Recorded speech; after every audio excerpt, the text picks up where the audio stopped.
이어서 전남 동부권과 서부권 소식 전해드립니다. 먼저 목포 연결합니다. 김혜은 앵커, 한국전쟁 당시 발생했던 민간인 학살 피해에 대한 구제가 제대로 이루어지지 않고 있는데요. 자세히 전해주시죠. 오는 25일이면 6.25 한국전쟁이 일어난 지 73주년이 되는 날입니다.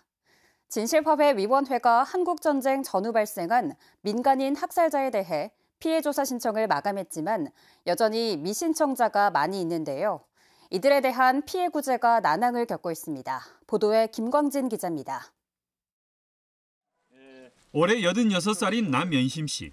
신안군 임자도가 고향인 남 씨는 한국전쟁이 한창인 1950년 9월 아버지와 어머니, 오빠 2명 등 5명의 가족이 좌익 활동을 하던 이웃에게 희생됐습니다.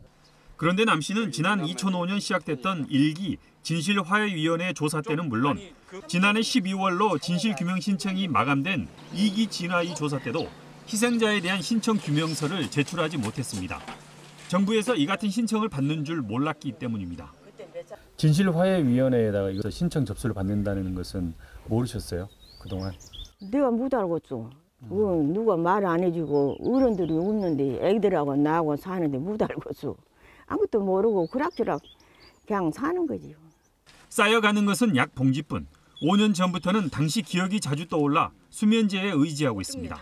남 씨처럼 신청 기한인 지난해 12월 9일을 넘긴 한국전쟁 피해자의 경우 원칙적으로 진화위는 신청 접수를 받지 않고 있습니다.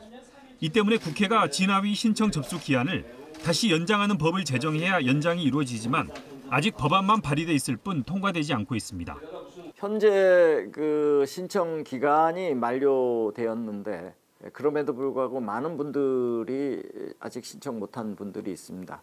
이와 관련해서 국회에서 몇 개의 법안이 신청 기간 연장을 촉구하는 법안이 발의되어 있어서 그 법안에 따른 법 개정에 따라서 신청 기간이 연장될 여지는 여전히 있다. 남 씨처럼 신청 기한을 놓치거나 일가족이 모두 숨져 진화위에 신청할 주체가 아예 없는 경우도 속속 드러나고 있는 상황.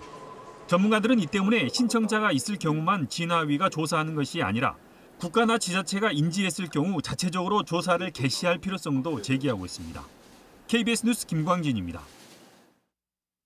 전라남도가 겨울철 고병원성 조류 인플루엔자 발생 예방을 위해 방역시설 보강에 나서는 한편 과거 발생 농장 미흡 상황 등에 대해 방역 전문가인 수의직 공무원을 활용해 1:1 현장 밀착 교육을 진행할 예정입니다.